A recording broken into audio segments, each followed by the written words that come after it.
Tarak had always believed in profit over caution. From the moment he'd first stepped onto the bridge of a starship, he'd known exactly what he wanted from life: plunder, renown, and the admiration of his crew. Rules were tools for weaklings, or so he liked to say, and he proudly led a band of space raiders who shared his convictions. The galaxy was vast, inhabited by countless species bound together by the Galactic Consortium's endless list of regulations. Tarak's crew, however, operated on the fringes, forever testing how far those regulations could be bent before something snapped. He considered himself practical. If there was a risk that led to a high enough payoff, he seized it. The only times he hesitated were when he saw no reward in the danger. The crew was an eclectic mix of species, all of whom found it more profitable to follow Tarak's brand of fearless plundering than to toil under the strict codes of legitimate commerce. They called themselves the Black Sun Corsairs, a name borrowed from some old legend none of them could fully recall, and their small fleet was the terror of dozens of trading routes. Most merchant vessels they encountered would either jettison cargo in a desperate plea for mercy or attempt a brief stand before being overpowered. Tarak liked to joke that half the reason they kept winning was because the merchants were too terrified to fight back, though many suspected it was also because Tarak's ships were well-armed and well-coordinated. On one particular day, as the Corsairs drifted near the outer edges of the Zadora sector, Tarak lounged on his command chair, pondering their next move. Supplies had run a bit low, and they needed a fresh haul of resources, technology, or anything that could be traded. They'd recently lost 2 small scouts in a skirmish with an unusually prepared convoy, so morale was flagging, and Tarak could sense that his crew expected him to deliver something big. Idly tapping his clawed fingers on the armrest, he considered which hyperspace lanes were poorly monitored, which routes were traveled by affluent freighters, and where they might find the easiest prey. When his comms officer announced the presence of a single human vessel crossing the region alone, Tarak leaned forward with keen interest. Humans were strange to him. Individually, they seemed unimpressive compared to certain physically formidable species. Their technology, from what he knew, had never been widely feared, at least not by his people. But there was this curious, persistent rumor in the galaxy. Humans almost never traveled with a protective escort, yet the few times they were attacked, the outcome was always cloaked in mysterious accounts of bizarre defenses and improbable escapes. Of course, Tarak assumed these were stories born of exaggeration or incompetence on the part of other raiders. No rule or rumor would dissuade him from a chance at worthwhile cargo. He glanced at the NAV display, where the solitary representing the human ship moved at a steady pace through open space. The comms officer explained that it identified itself as the Sunray Pioneer, a cargo freighter registered to Earth, carrying medical supplies, seeds, and various scientific equipment. Tarak sneered at how unimpressive it sounded. If that cargo list was accurate, it might fetch a decent sum on the black market, especially the advanced medical tech humans sometimes produced. A faint recollection surfaced in Tarak's mind, the so-called Supreme Directive, or Rule 890, that the consortium had circulated warning predatory fleets against attacking lone human vessels. He remembered reading it on a worn datapad at a CD station. The language was formal, cautioning all raiders that a solitary human ship should be avoided. At the time, Tarak had laughed at the notion. He was still laughing inside. Rule 890, or Supreme Directive, or whatever label was pinned on it, looked more like a rumor or a deliberately placed scare tactic. After all, if humans were truly that dangerous, they'd probably have an enormous fleet. Instead, they sent single ships here and there, as if daring someone to test them. He settled back in his chair and asked for more intel. The helmsman reported that the Sunray Pioneer emitted no signs of an escort, no advanced weapon signals, and no suspicious power surges. Everything indicated a civilian ship. Tarak's second-in-command, a reptilian being named Vorsha, reminded him that these things could be disguised. Vorsha had encountered a half-crippled warship before that looked innocent until it fired a plasma cannon. But Tarak dismissed that concern, pointing out that the sensors showed only mild shield readings and standard thrusters. They planned their interception meticulously, just to be safe. Tarak wanted a direct approach. Vorsha suggested they come from behind the path of the human vessel, forcing it to slow down or deviate into a known asteroid cluster where the rest of the raiders' fleet could be waiting. The plan sounded simple enough. Corral the Sunray Pioneer, threaten the crew, and grab whatever cargo they deemed valuable. With that decided, Tarak gave the order, and the Black Sun Corsairs prepared to spring their trap. By the time they reached the precise coordinates, the Sunray Pioneer was gliding through the edge of the asteroid field with either total obliviousness or total indifference to the danger around it. Tarak silently wondered if humans had some bizarre fascination with solitary travel, or if they truly lacked the resources for escorts. As soon as they got in range, the comm station buzzed. A recorded voice, calm and clearly human, spoke. "This is the Sunray Pioneer. You are entering restricted approach space. We request that you maintain a safe distance per Galactic Consortium guidelines. Please note that this vessel operates under the Supreme Directive. This is your final warning." Tarak cracked a grin. He recognized that reference to the Supreme Directive. He cut off the recording halfway, rolling his eyes. The rest of his bridge crew exchanged uncertain looks. Some among them had heard rumors that ships who ignored the Supreme Directive rarely lived to speak of it. But Tarak's pride was unshakable. He told them that if humans really had such unstoppable power, they wouldn't bother with idle warnings. This was probably a bluff. He opened a channel of his own. "Listen up, Sunray Pioneer," he said. "I am Tarak of the Black Sun Corsairs. Stand down, power off your engines, and prepare for our boarding teams. We don't intend to harm your crew if you comply. We are prepared to use force otherwise." There was no reply, only silence. Slowly, the Sunray Pioneer continued forward, almost as if it hadn't heard him at all. Tarak took it as an insult. He motioned to his tactical officer, a fur-covered creature named Frax, who initiated the boarding procedure. 3 small assault craft launched from Tarak's flagship, their magnetized hulls designed to latch onto an unsuspecting vessel. The moment they clamped onto the Sunray Pioneer's side, the boarding crews activated their cutting torches. Tarak watched the progress from the tactical display, anticipating little to no resistance. His typical approach was to disable the target's engines or communication systems first, but in this case, the human ship made no attempt to flee. It was almost unnerving in its calmness. The assault craft reported success in creating an entry point. The boarding crews moved in. Tarak watched the live video feeds. Corridors lit by emergency lighting, mostly deserted, crates secured to walls, the hiss of pressurized doors sealing behind them. Everything looked unremarkable. At one point, the audio caught the faint hum of the ship's life support systems. No footsteps, no voices, no security drones. Tarak asked over the comm, "Where's the crew?" One boarding lieutenant answered, "No sign of them yet, Captain. It's eerily quiet. Emergency lights are on, but we see nothing else. We're splitting up to search the command deck and cargo holds." Tarak's brow furrowed. Where in the galaxy were the humans? His lieutenant soon reported finding signs of habitation. Half-eaten meals in a small galley, some personal belongings in cramped living quarters, but not a single life form. The life pods remained in place. None had been launched. It made no sense. Tarak started to wonder if perhaps the crew had succumbed to an internal emergency or disease, but that would have shown up on the scanning equipment, wouldn't it? As the boarding team spread out, one group reached the main cargo hold. Their helmet camera displayed racks of sealed containers labeled with Earth insignias. They looked normal enough: medical supplies, scientific instruments. Then the video feed went shaky. A corridor light switched from flickering yellow to a crisp, steady white. A polite electronic voice chimed throughout the hull. "Welcome aboard the Sunray Pioneer. You have trespassed into a secured Earth vessel. Please remain where you are." A few of Tarak's raiders laughed it off.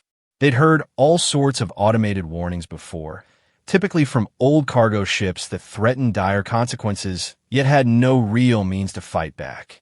One raider joked that this system was politely asking them not to steal the cargo. The group forced open the cargo bay door, stepping past a security checkpoint that was powered down. Inside, massive containers loomed on either side, strapped down by gravity locks. Tarak's viewpoint from the command feed showed identical, dull surfaces and no sign of hidden weaponry. Then the feed cut out, replaced by static. Tarak growled in frustration. "Report," he barked into the comm. No answer. Frax tried every channel, but received only a hiss of white noise. Another team, which had been searching the crew quarters, yelled something about a message scrawled on a console. The camera turned to reveal a blinking screen. White, text on a black background read, "If you're seeing this, you have ignored our supreme directive." That's unfortunate. Tarak felt a chill run along the spines protruding from his shoulders. Before he could order them to pull back, the lights in that corridor shifted as well, brightening unnaturally fast, and the feed flickered. A sudden clang reverberated, loud enough that the audio sensors distorted. A hiss of venting steam obscured the camera's viewpoint. Shouts and bursts of plasma gunfire echoed, cut short by static, leaving only silence. Tarak swore under his breath and turned to Frax. "Get them out of there," he snapped. "Shut down the entire ship if you have to. Blow a hole in the cargo hold. I don't care. Just get them back." Frax tried a direct override of the cutting torches, hoping to reopen their entrance, but the screen showed no response. Some unknown interference jammed their signals. Alarms blared on Tarak's bridge. One of the helmsmen shouted that the Sunray Pioneer was changing shape. In disbelief, Tarak ordered the external cameras zoomed in. Sure enough, sections of the hull were splitting apart and rotating. Panels that had seemed purely aesthetic slid aside, revealing battery banks, rotating turrets, and strange antennae that glowed with crackling energy. This was no ordinary merchant ship. Tarak's entire crew stared in stunned silence. "Shields up," Tarak roared. "All ships, form a perimeter. Target that vessel's weapon emplacements. Don't let it fire again." The Corsair vessels, perhaps a dozen in total, rushed to comply, forming a ring around the suddenly menacing Sunray Pioneer. They unleashed a storm of ion cannons, laser pulses, and ballistic slugs. Normally, such a barrage would cripple a lone freighter. But to their horror, the target's newly revealed defenses absorbed or deflected the attacks with disturbing ease. The ship's shield glowed, shimmering with each impact, but remained intact. On Tarak's command console, readouts spiked absurdly, showing the Pioneer's power level skyrocketing. The helmsman stammered something about not believing the sensors, because they indicated that the small ship was generating output comparable to a battleship. Others on the bridge gasped when the Pioneer finally retaliated. A single beam of concentrated light shot from what had looked like a communications array, spearing straight through one of the Corsair frigates. The beam cut it from bow to stern, and Tarak watched in horror as the frigate drifted apart in two halves, venting atmosphere. Impossible, Frax murmure. No civilian hull can handle a weapon of that magnitude. Tarak cursed under his breath, wrestling with panic and anger. "Keep firing. Overload their shields if we can. Target that beam cannon. It's only one ship." Another volley from the Corsairs hammered the Pioneer's shields, but again, it emerged unscathed. Then came the next wave of the Pioneer's counterattack. Tiny drones, or at least they looked like drones, poured from hidden compartments along its underside.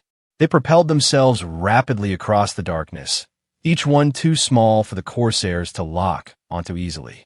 Some Corsair gunners managed to blast a few, but enough slipped through the defensive fire. Moments later, multiple Corsair ships reported hull breaches from micro-explosions that seemed precisely placed to disable engines and weapons. Tarak's flagship reeled as a swarm of those same drones circled around. "Evasive maneuvers," he shouted.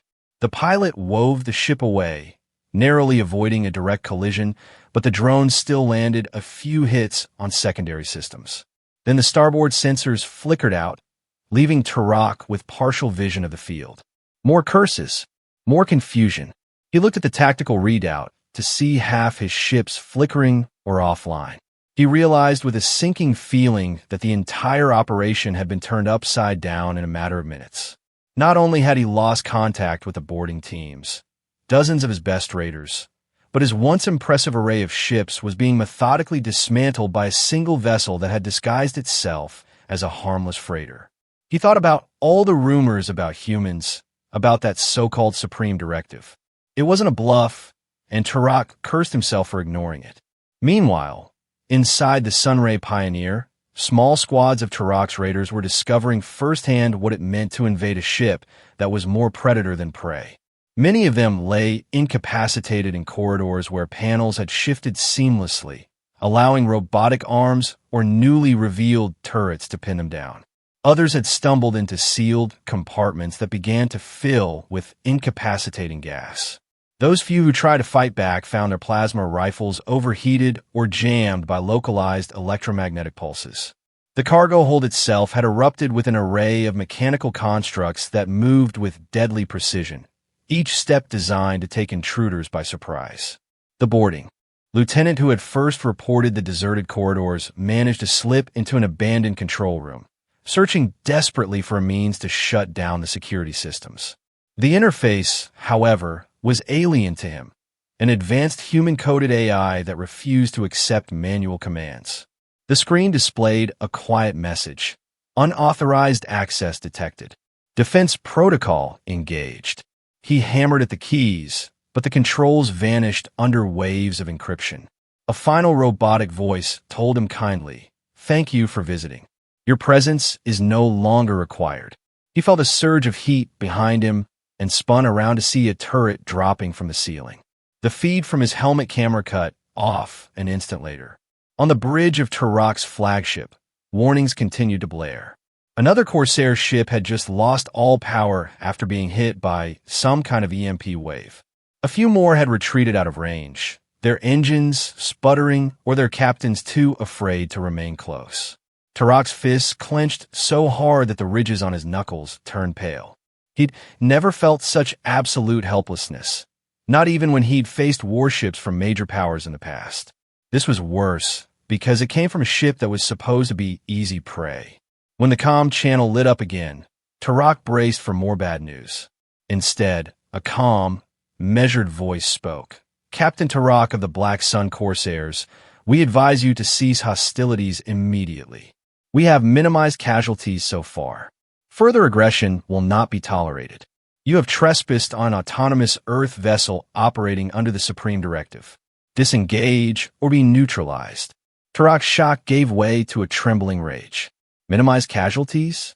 The Pioneer had already destroyed or disabled half his ships.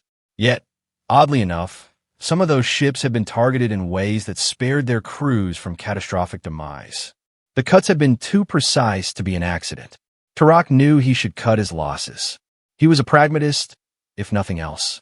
But ego gnawed at him. His entire reputation rested on never backing down. He growled into the mic. "Neutralized by a cargo ship? You can't scare me. You've taken my men hostage. You've destroyed multiple vessels. I will have retribution." The voice responded smoothly. "Your men boarded without permission. Their well-being now depends on your choices. Remain hostile, and you will leave us no option but lethal force." The line clicked off. He slammed his fist onto the armrest. Frax, who was panting from the stress of overseeing the chaotic battle, advised retreat. "Captain, we can't risk everything. We've never encountered anything like this. Give the recall order. We can figure out how to rescue the boarding teams later, once we regroup." Turok stared at him, grappling with the humiliation of fleeing. But the alternative was annihilation. Finally, he choked out, "Fall back. Give me a path out of here." As some Corsair vessels began to move away, the Pioneers' weapons tracked them but did not fire. They seemed to be allowing escape, as if that was precisely what they wanted, survivors to spread the story. Turok realized with mounting dread that the rumor about humans traveling alone might have been crafted so that arrogant raiders like him would attempt to pounce, and then discover, too late, how foolish they'd been. All the old stories about unstoppable hidden power, about entire fleets undone by a single vessel, made sense now. His flagship's engines roared, moving them away from the Pioneer's immediate range. Turok waited for the final, lethal blast. It never came. Instead, the ship remained in place, its hull still reconfigured in that predatory shape. Panels glowed with residual energy, and Turok wondered how many layers of technology remained hidden. The screen beeped again, showing a final transmission from the Pioneer. For the sake of clarity, Captain Turok, you have now witnessed why we humans travel alone. The Supreme Directive protects you from us, not the other way around. Consider yourself fortunate that we are not required to enact total elimination protocols. We encourage you to share what you've learned with other would-be raiders. And then they were gone. The Pioneer's shape folded back on itself, returning to a more mundane silhouette. Turok's battered flagship limped away, dragging itself into the shadow of a nearby asteroid cluster, while the few remaining Corsair ships that were still space-worthy tried to regroup. On the view screen, Sunray Pioneer drifted onward as if nothing had happened, continuing its original course. Soon enough, Turok lost visual contact. Only the memory of that unstoppable might remain. His mind swirled with unanswered questions. He had men still aboard that freighter, but it was impossible to rescue them now. The ship had withheld lethal force, leaving him with a battered but living crew. Turok knew when he'd been outplayed, and he knew the price of pressing his luck further. As the minutes passed, he found himself cursing the Supreme Directive. Instead of being a mere rule, it was a chilling testimony to how lethal humans could be, disguised beneath a veneer of innocence. How many other species had tried the same stunt and perished? The notion was terrifying. Hours later, the battered remains of the Black Sun Corsairs regrouped in a precarious orbit around a desolate moon at the system's edge. Of the dozen ships Turok had commanded, 4 were completely destroyed, 3 were disabled beyond repair, and 2 had jumped away without authorization, presumably fleeing in terror. That left Turok with 2 partially damaged cruisers and his own flagship. The next step was uncertain. They were low on resources and morale was in tatters.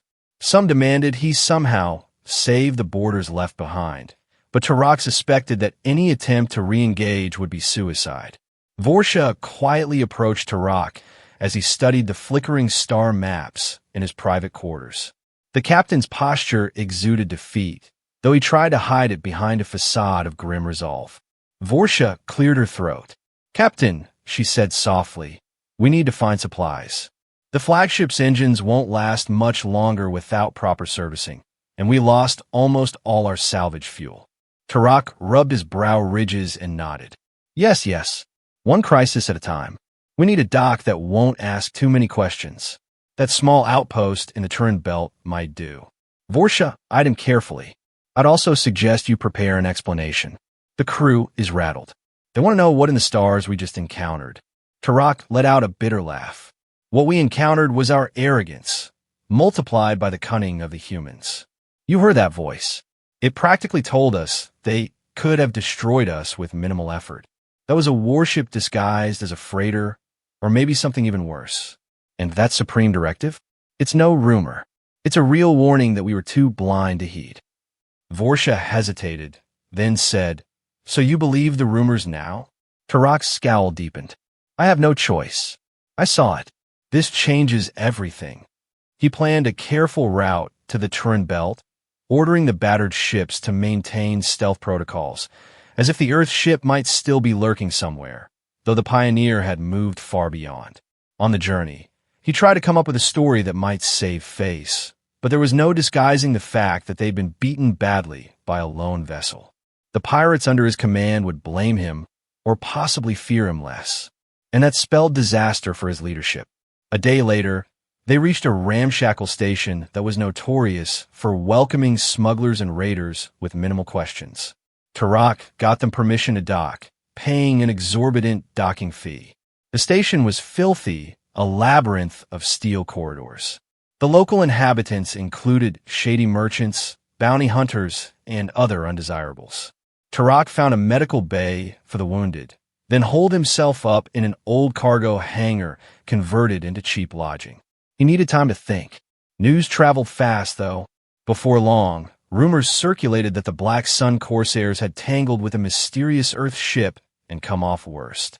Some folks at the station laughed, calling Tarak a fool for tangling with humans when the Supreme Directive specifically warned against it.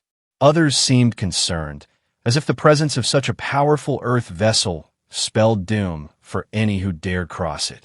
Tarak sank deeper into anger and self-loathing. He spent his hours pacing, replaying the battle in his head, trying to see where he'd gone wrong.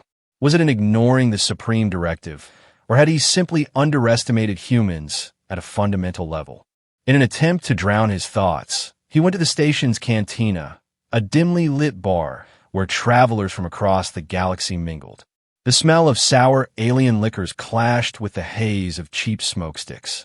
Tarak ordered the strongest brew they had and slumped at a corner table. No one dared approach him at first. He was a large being with curved horns and a fierce visage, recognized as a pirate captain. But behind that imposing facade, he was adrift in humiliation. After a few drinks, he overheard a conversation at the bar between two traders discussing the Supreme Directive. One insisted that was a gesture of goodwill from humanity, put in place to avoid unnecessary bloodshed. The other argued that it was a thinly veiled threat designed to keep potential aggressors away from an unstoppable fleet. Tarak snorted into his glass. The second individual was closer to the truth. He knew that now. He was about to stand and leave when a slender figure approached. The man looked human, or near enough. Pale skin, dark hair, wearing a jacket embroidered with subtle Earth defense insignias. Tarak instantly tensed, suspecting a confrontation. The man offered a thin smile and asked if Tarak minded some company. Not wanting to cause a scene, Tarak waved him to sit. The man introduced himself as Donovan, a liaison of sorts. Tarak's eyes narrowed in suspicion. A liaison to what? Donovan got right to the point. He mentioned that word had reached him that the Black Sun Corsairs had engaged the Sunray Pioneer. He calmly asked Tarak to confirm the details. Tarak glowered. What's it to you? Donovan shrugged in a disarmingly casual manner. I'm simply curious to hear about your experience with an Earth vessel. People talk, but details get lost in gossip. Tarak scoffed. You want details? I watched a single freighter cut my ships to pieces, that's all. They let me live so I could spread a warning. Presumably. Donovan nodded. That sounds consistent with the protocols in place. Tarak bristled. Protocols? So you admit it. Earth has turned its ships into death traps, all under the guise of peaceful cargo transports. Is that it? Donovan sipped a mild drink. We have integrated certain advanced measures, yes. Let's call them defensive contingencies. We prefer not to use them, which is precisely why the Supreme Directive was established. We've found that if we openly displayed warship-level weaponry, it could incite larger conflicts. It's more efficient for our vessels to operate independently, yet remain formidable. Most in the galaxy realize this by now. Tarak stared, momentarily speechless. Donovan's candor infuriated him. Efficient, he repeated bitterly. I lost good people because of your so-called efficiency. Some are probably still captive on that ship. Donovan frowned sympathetically. Unless they attempted lethal force, they're likely alive. The ship's AI is instructed to neutralize, not necessarily kill, intruders. You should be thankful we design it that way. Tarak set his jaw. Thankful, right? So you're not here to finish the job then? Donovan shook his head. No, the policy is to let survivors go, that the story might dissuade future attacks. Had your men obeyed the Supreme Directive, none of this would have happened. Tarak felt a wave of shame and anger. We have laws in the galaxy for a reason, human. If your vessels are so unstoppable, you hardly need an entire directive. Donovan raised an eyebrow. You misunderstand. The directive is primarily for the sake of others, not us. Some among us argued that we should publish a universal warning so that no one would inadvertently provoke an Earth vessel. The Galactic Consortium agreed, albeit reluctantly. They recognized that humans' approach to space travel, namely, sending solitary, multifunctional ships endowed with advanced AI, was unique and could lead to devastating misunderstandings. And so Rule 890 was born. A cold silence settled between them. Tarak felt none of his usual bravado. The man was speaking calmly, rationally, yet every word carried a quiet power, as if the entire might of Earth's hidden warships stood behind it. After a moment, Donovan continued. Your crew's attempt to board the Sunray Pioneer has proven that the directives still hold value. Raiders see an unaccompanied cargo ship and assume easy prey. Now your testimony will confirm that's a mistake. Turok forced himself to meet Donovan's gaze. Fina, you wanted to spread the tale, terrify all the other raiders. That's your game, isn't it? Instill fear of humans so that your vessels can roam unharassed. Donovan pursed his lips. Fear is one word for it. I prefer the term caution. If you or your colleagues want to survive, it's best you understand we are not as defenseless as we appear. We'd rather coexist peacefully, but we won't hesitate to protect ourselves. In another time, Turok would have reacted violently to such condescension, but now all he could summon was a weary nod. Understand, he muttered. Truly, Ido. Donovan seemed satisfied and slipped a data chip across the table. If you have any sense of responsibility left, use that. It holds general guidelines on how to engage and trade with Earth vessels, plus some standard legal processes for claiming damages, if you think that route helps. He stood up to leave, but paused and turned back. There's one last thing. The Pioneer's AI has a protocol to release captured intruders at certain secure outposts, so your people might eventually turn up if they're still alive. Turok couldn't decide if that gave him relief or greater shame. It was humiliating enough to have been beaten so thoroughly, but now his surviving crew members might be returned like children taught a lesson. He downed another swig of the bitter local liquor and let Donovan walk away. The brief conversation repeated in his mind, leaving him with a hollow certainty. Earth's lonely ships would forever be off limits to him, or anyone with sense. In the following days, Turok discovered that many in his battered fleet had begun deserting. Some saw no future in following him after such a calamitous defeat. Others simply refused to be anywhere near him out of fear that he might try to challenge Earth's ships. Again, the Black Sun Corsairs were finished, at least as the formidable group they once were. Turok spent his time mostly alone, drifting from one corner of the station to another, haunted by images of those lethal corridors aboard the Pioneer. He wondered if the AI had awakened deliberately in response to their incursion, or if it had been watching them the entire time, waiting for them to cross a line. The station's inhabitants were a superstitious bunch. They repeated half-true tales of Earth ghosts, unstoppable synthetic beings that traveled in hulls disguised as cargo freighters. Some talked about ghostly apparitions that lured raiders to their doom. Turok knew it wasn't magic or ghosts. It was cold, methodical technology. The humans might have started from unimpressive origins, but at some point, they had devised a system that allowed one ship to fend off entire fleets. One by one, the puzzle pieces aligned in his mind. No matter how advanced the galaxy's militaries became, Earth had found a solution that rendered them nearly invulnerable on a ship-by-ship basis. Soon, funds ran low. Turok sold off what was left of his flagship to cover docking fees and basic supplies. He tried to avoid conversation with curious passers-by who recognized him. But late one evening, he ended up in the same bar, once again nursing a drink. A short, scrawny alien approached him, recognized him as the infamous Turok, and started asking about the rumored fiasco with the human freighter. Turok, in a rare moment of introspection, told the alien that they'd do well never to cross Earth's ships. Trust me, he muttered, they're not alone. That's the biggest lie the galaxy tells itself, that a solitary human vessel must be weak. Word got around that Turok was broken. Some pitied him, some mocked him, but all wanted to hear his account of how a seemingly innocuous cargo ship had utterly dismantled a pirate fleet. Though Turok hated reliving it, he found a grim sense of obligation in warning others. Perhaps it was the only constructive thing he could do. At least that way, fewer lives would be lost to the Pioneer or the next Earth ship that tested them. It was a few weeks later that Turok learned several of his capture raiders had indeed been released at an outpost a few systems over.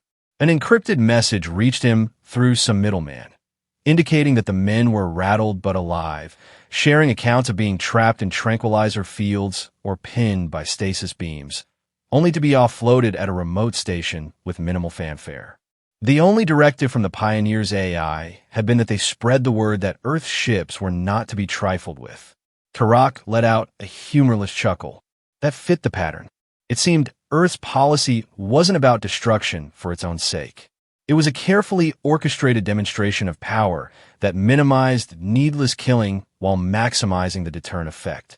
One rumor said that the humans had developed these AI ships because they lacked the numbers to staff a giant navy. Another claimed it was because humans got lonely in space, so they built AI that acted like companions, integrated directly into hulls. Tarak didn't know which to believe. All he knew was that these solitary vessels were lethal in ways no raider had anticipated. The phrase, "never attack a lone human vessel," kept echoing in his head, and he realized that the real meaning was never do it if you want to keep breathing. Late one night, Tarak stumbled into the bar again, ignoring the stares of station regulars. He could almost feel the swirling rumor mill around him. In a dark corner, a group of reptilian traders from a distant empire debated whether humans were the apex predators of space or simply bullies who hid behind advanced technology. Tarak almost laughed out loud. The same question had haunted him for days. He decided to chime in. "They don't hide behind it," he said, voice coarse. "They rely on it. That's the difference. A man wearing advanced armor is still a man. But if that man fuses himself with the armor until you can't tell them apart, you're dealing with something else entirely. That's what an Earth ship is: pilot, AI, war machine, cargo hauler, all combined into one entity you can't separate." The reptilian traders regarded him with a mixture of fascination and wariness. One ventured to ask how he, a raider, could possibly know so much. Tarak clenched his jaw, debating whether he wanted to replay the memory. Eventually, he told them he had personally led a fleet against an Earth ship. Their incredulous stares and half-smiles made him grit his teeth. They didn't believe him. Undeterred, he described in vivid detail how the cargo hold had turned into a labyrinth of mechanical defenses, how the hull had blossomed with hidden artillery. As he spoke, the bar quieted, more patrons leaning in to listen. He mentioned the final broadcast from the Pioneer, how it calmly stated that the supreme directive existed for everyone else's protection. By the time Tarak finished, a hush had settled. Some watchers looked skeptical, others afraid. But he saw in their faces the same mixture of shock he'd once felt. He realized in that moment that he had truly become a messenger of caution. It wasn't a role he relished, but it was the reality forced upon him. He left them to mull over his words and slumped back to his solitary table. Before he could finish his drink, someone else approached him, an old friend from prior days, a pirate named Lurik with mechanical implants scarring half his face. Lurik seemed half excited, half apologetic. "Heard you got hammered by some human tub, Tarak," he said with a smirk, but the bravado in his voice wavered. "Is it true? Did it really tear through your fleet?" Tarak nodded, ignoring the sting to his pride. "Yes, it did. Don't get any ideas about avenging me or testing it yourself." Lurik hesitated. "But we could gather more ships, figure out how to crack their defenses, right?" Tarak shook his head slowly. "No, friend. You'll die. They're not unstoppable in the theoretical sense, but it would take a coalition of major powers to challenge them. And the galaxy won't mobilize that kind of force just because a few raiders want easier plunder. The consortium sees Earth's approach as beneficial, or at least tolerable. They have no intention of waging war against them. That leaves folks like us out in the cold. We're on our own if we pick that fight." Lurik cursed softly. He recognized the finality in Tarak's tone. Over the next days, Tarak withdrew further from his old life. He sold off more possessions, used the money to secure passage on a small shuttle, intending to leave the Turin Belt station. He had no illusions about returning to a normal life. He was a pirate by trade, likely unwelcome in any legitimate port. But he could at least vanish somewhere, far from Earth's busy routes, far from the memory of that unstoppable ship. On the day he was set to depart, he paused at the airlock, gazing out a viewport. The reflection of his worn features stared back at him. He thought about the men who had died under his command, those stuck in the cargo hold of the Pioneer, and the humiliating feeling of being utterly outclassed. A single memory rose to the surface. The first time he saw the Pioneer's hull shift to reveal those weapons. It felt like seeing the jaws of a beast where he had expected docile livestock. He spoke under his breath, as if to the memory of the Pioneer's AI. You wanted me to warn others. Fine. Consider that done. The shuttle's doors sealed behind him, taking him away from the station for good. Yet even as the engines engaged, he couldn't shake the sense that some distant consciousness might still be watching him, evaluating whether he had indeed learned his lesson. Weeks later, Turok found himself on another seedy outpost, drifting aimlessly between bars and cheap hotels. He avoided attention, though from time to time someone recognized him by his horns or his once famous insignia. Usually, they wanted to hear the story, and Turok, though weary, would tell a quick version. Each time, he felt a pang of regret. The crowning humiliation of his life had turned into a cautionary tale whispered among smugglers and small-time raiders. On a few occasions, he was approached by captains who eagerly asked if he had learned any tricks for taking down a human vessel. He always told them the same thing: don't try. You'll lose. Sometimes the captains persisted, pointing out that there must be a weakness. Turok would shrug. A battleship can be destroyed with enough force, right? But the question is whether you want to pay that price.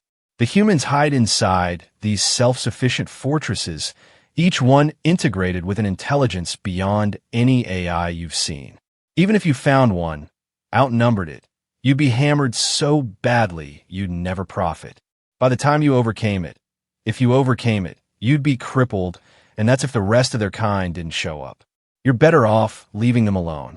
A few laughed at his caution, calling him a coward, but others listened solemnly, suspecting a kernel of truth. The galaxy was littered with ruins and cautionary footnotes about failed attempts to subjugate species that turned out to be more resilient than expected. Humanity, it seemed, had simply perfected the art of lulling attackers into complacency before revealing their formidable teeth. Eventually, Turok discovered a small bar on an abandoned mining station at the border of an unregulated sector. It was quieter there, rarely frequented by pirates or traders. He took to sitting in a corner booth, nursing cheap drinks. One evening, as he stared at the swirling lights of a slow-spinning fan overhead, he heard the door hiss open. A hush fell over the sparse patrons. He glanced up to see a figure stepping inside, wearing a standard Earth Defense uniform. Turok's pulse quickened. It wasn't common to see Earth Defense so far out in the lawless edges of space. The newcomer walked straight over to Turok, ignoring the other watchers, and said, "Captain Turok, I presume. Or shall I say, former captain?" The man's posture was calm, but there was a faint undercurrent of authority. Turok grunted, "If you're here to kill me, get it over with." The man shook his head. "My name is Aiden Ross. I'm not here to kill you. I just want a word." Turok gestured for him to sit, feeling resigned. "Fine. You all seem to enjoy talking." Ross sat carefully, as though he were aware Turok could be dangerous. "You encountered the Sunray Pioneer some time ago," Ross began. "I've studied the logs. Your personal ID was flagged as the commanding officer who engaged them. I'd like to know your perspective on how you've come to terms with that engagement." Turok barked a laugh. "Come to terms? I've lost everything. I've told plenty of people my story. I suppose Earth wants me to keep telling it, so fewer fools try their luck." Ross studied him. "That would be ideal, yes. But also, Earth Defense wants to ensure that no misunderstanding leads to a larger conflict. If enough raiders group together and mistakenly think they can force their way past a single vessel, that could escalate. More ships, more death, until the consortium steps in. It's a scenario we'd like to avoid." Turok raised a brow. "So your interest is purely altruistic, preventing more bloodshed?" Ross dipped his head. "That's part of it. And we also want to ensure that news of your experience is as accurate as possible." Turok felt a surge of anger, but reined it in. "Fine. Accuracy. I boarded what I thought was a defenseless freighter. My men vanished into corridors that turned into nightmares. The hull sprouted lethal weaponry.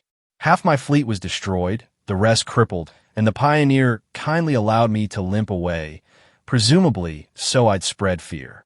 That's the truth.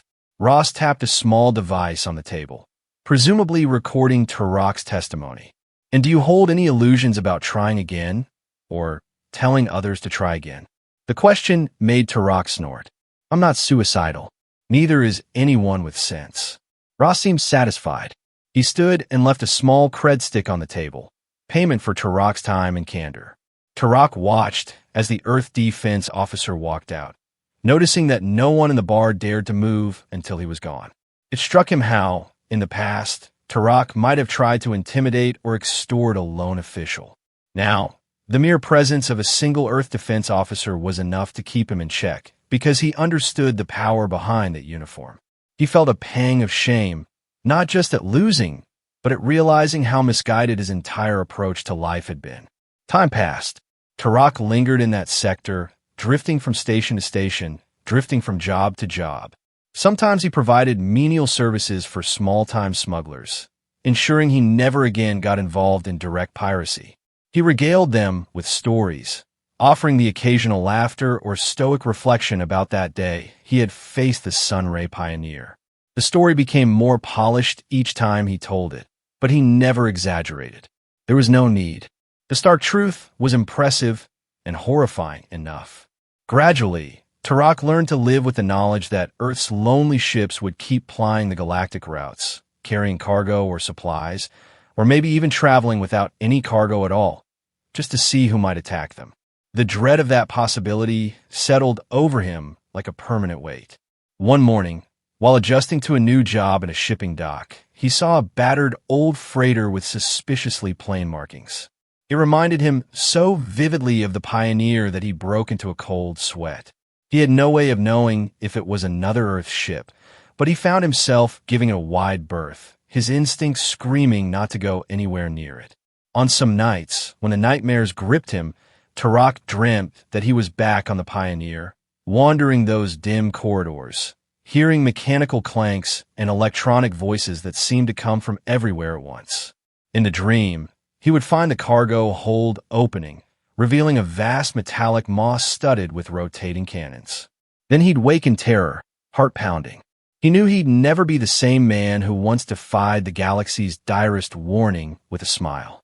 Eventually, a rumor reached Turok that the Sunray Pioneer had made port on a remote scientific outpost, dropping off research equipment. After offloading crates, it vanished once more into the black. No one reported any confrontation that time. The rumor claimed that local starport authorities had tried to scan the Pioneer systems, only to be politely informed that the vessel was exempt from routine inspections under Earth's special clearance. They found no cause for alarm in a simple cargo delivery, or perhaps they were simply wise enough not to pry. Looking back, Turok recalled how his own scanners had detected nothing unusual at first. Whatever stealth technology the Pioneer used, it was well beyond standard galactic norms. He concluded that Earth's approach to warfare was as cunning as any apex predator. Remain hidden until threatened, then strike decisively.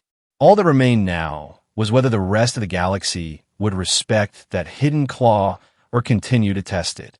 Late one evening, Turok was nursing a drink at a small tavern, half lost in morose thoughts, when he overheard yet another group discussing a sighting of a lone Earth ship. One individual bragged that he intended to gather a band of mercenaries to seize it, convinced the Supreme Directive was a hoax. Turok felt compelled to speak. Standing up, he walked over to them, ignoring their skeptical stares, and in a low voice he explained the folly of such a plan. He told them exactly what had happened to him and his fleet, detailing the horrifying transformations of the supposedly peaceful freighter. By the end, none of them looked remotely eager to pursue that course. As Turok turned away, he felt a strange sense of closure. He'd become the living embodiment of the warning Earth wanted spread. Perhaps that was humiliating, but it might save others from the same fate. He left the tavern, stepping into the corridor that led back to his cramped quarters. A low hiss in the air made him glance around. For a fleeting moment, He imagined the ship's AI was still somewhere behind him, evaluating his choices. He almost expected that calm voice to resonate. "Thank you for your cooperation." But of course, there was only silence. He never saw the Sunray Pioneer again, and part of him was glad. Yet sometimes, he half wondered if he'd prefer a final confrontation that ended all uncertainty. The indefinite dread of Earth's hidden might weighed on him. But each day he didn't see that predator in the darkness was a day he could cling to life. So he pressed on, haunted but alive, reciting his cautionary tale whenever a new fool with delusions of grandeur needed to hear it. In his quieter hours, he found himself gazing at the stars through station windows, pondering how many solitary Earth vessels drifted out there, each one perfectly capable of obliterating an entire pirate armada. How many unsuspecting raiders would cross paths with them before the lesson finally stuck galaxy-wide? He suspected it might take generations. After all, greed and arrogance were universal constants. One night, as he dozed in a small bunk, Turok recalled the final words the Pioneer's AI had transmitted, that Earth's ships traveled alone because they didn't need protection, but rather they were the protection. That phrase summarized everything in a chillingly succinct manner. He hoped it would ring in his mind every time he was tempted to take advantage of a weaker target. Maybe it could serve as a reminder that appearances were deceiving and that real power often came with subtlety. If one battered pirate could walk away with such a lesson, perhaps it was worth something. It was only a few days later that Turok realized how thoroughly the Supreme Directive had embedded itself in his psyche. He was working a temporary gig, loading cargo containers onto a freighter that belonged to some independent trader. The ship's design was vaguely reminiscent of human aesthetics, with sleek lines and a minimalistic paint job. Turok couldn't help but feel uneasy. Eventually, he asked the trader directly, "You're not from Earth, are you?" The trader raised a brow. "No, from Orion's Spur." "What?" Turok shook his head and muttered, "Nothing." But the tension in his shoulders didn't ease until the freighter left. At times, he wondered what the galaxy might look like centuries from now. Would Earth eventually relax the Supreme Directive, reveal their ships openly as advanced AI war machines? Would other species replicate the same technology? Possibly. But for the moment, humans retained that singular advantage of unpredictability. Their freighters were never just freighters, and they never traveled in convoys because they didn't have to. Turok pictured a cosmos full of them, each cruising independently, secure in the knowledge that no one dared provoke them. Eventually, Turok found a semblance of peace. He drifted to a remote corner of civilized space, acquiring a modest job as a mechanic and cargo handler at a small station. He avoided drawing attention to himself, letting the memory of the old pirate captain fade. On his off hours, he'd sometimes wander to the observation deck and stare out at distant stars, recalling the overconfidence that had once burned in his chest. It felt like a distant dream. At times, a traveler would come through with tales of Earth's ships that had passed by. Turok listened quietly, contributing only the occasional question. If they mentioned the Supreme Directive, he'd confirm it was no empty rumor. Occasionally, he'd see the flicker of skepticism in their eyes. But he was no longer offended. He knew, as did any who'd witnessed the truth, that experience was the best teacher. If someone was fool enough to ignore the warnings, they'd learn the hard way, just as he had. And so life went on for Turok, the ex-raider who had once led the Black Sun Corsairs and challenged a wrong foe. The galaxy rarely offered second chances, yet he'd been handed one by the same unstoppable force that obliterated his ambitions. In the quiet corridors of that humble station, he sometimes closed his eyes and imagined the hum of the Sunray Pioneer's engines, the glow of its hidden cannons, and the gentle but menacing voice it used to issue warnings. A part of him knew, with utter certainty, that he would never see a truly defenseless human ship again. The difference was that now he understood why. They never needed escorts, never needed backup. They were each a fortress of metal and cunning, guided by an AI that was both caretaker and executioner. Days, weeks, and then months slipped by. The memory of that cataclysmic defeat softened at the edges, though it remained the pivot point of Turok's life. From time to time, he shared the tale with newer arrivals at the station, though he tried not to dwell on it. He was tired of being the messenger of doom, but he recognized that this role might spare others from a fate worse than his own. And so, he told the story calmly, even stoically, of how he had discovered firsthand the reason humans always traveled alone. He recounted the sterile corridors, the pivoting compartments, the unstoppable beam weapons, the swarm of micro-drones, the unstoppable AI that had everything under control from the start. In telling it, he found a certain catharsis. He realized that, despite his loss, he had survived an encounter that many never would.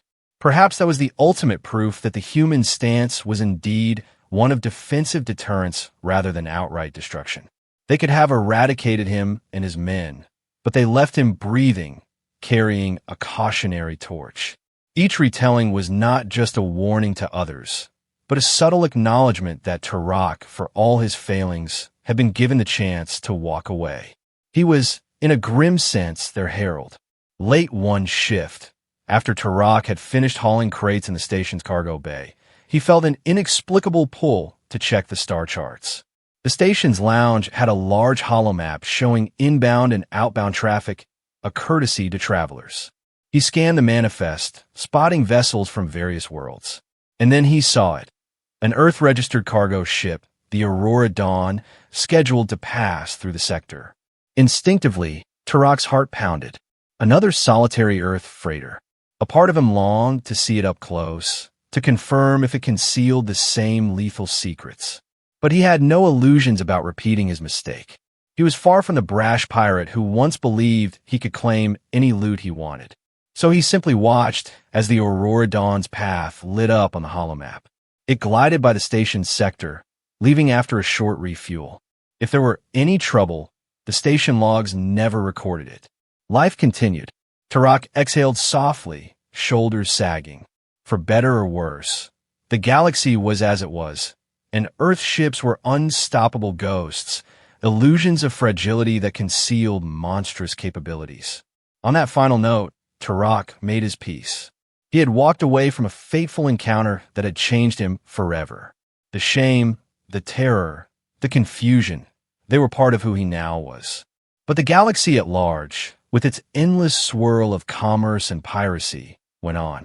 Humanity would keep sending their ships out alone. And for everyone that seemed unguarded, Turok knew there was an advanced AI mind and a suite of devastating weaponry lurking beneath the hull. That truth gave him no solace, but it did guide his future. He would never again try to ambush a solitary human vessel. Nor would he allow others to do so in his presence without hearing the story of how he lost nearly everything in a single misguided assault. For that reason, no matter where Turok wandered, the name Sunray Pioneer haunted him, evoking caution and regret. He still glimpsed it in his nightmares. The partial transformation of its hull, the cunning glow of energy arrays, the calm voice that had told him to disengage or be destroyed. And in some strange way, that memory had become the closest thing to a moral code that Turok possessed. He had been taught a lesson that those who respect neither reason nor the supreme directive would learn only by facing devastation. Every time he recalled the day he tried to steal from a human ship, he reminded himself that sometimes a quiet route and a lonely vessel were illusions. Sometimes the greatest danger traveled without fanfare. So he carried on, telling the new generation of outlaws and wanderers how he had discovered a savage truth, that those who discount the supreme directive do so at their peril. He recounted the stealth weaponry, the hidden compartments, the inexorable logic of a machine intelligence that was done pretending to be weak. In the telling, he saw fear, awe, and occasionally disbelief on listeners' faces. But he also saw the seeds of caution being planted. Perhaps Earth had orchestrated exactly this outcome, scattering stories across the galaxy until no one would dare assault their lonely ships again. And perhaps that subtle cunning deserved a kind of respect. As for Turok himself, he had no illusions about returning to his old life of piracy.